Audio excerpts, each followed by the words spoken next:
Application control, or what some people call application whitelisting, is a fairly new security method that we can put in place for many organizations that allow us a much more discrete level of control at the device level. What it really is a way for us to keep individuals or users on your network and on your corporate-owned or organizational-owned systems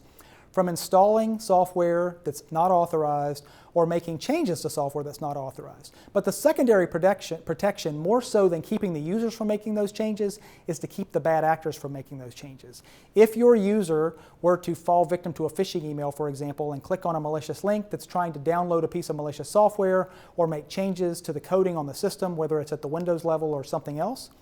the application control software can prevent that from happening and can also alert the security team in real time so that we can respond faster and prevent a widespread event.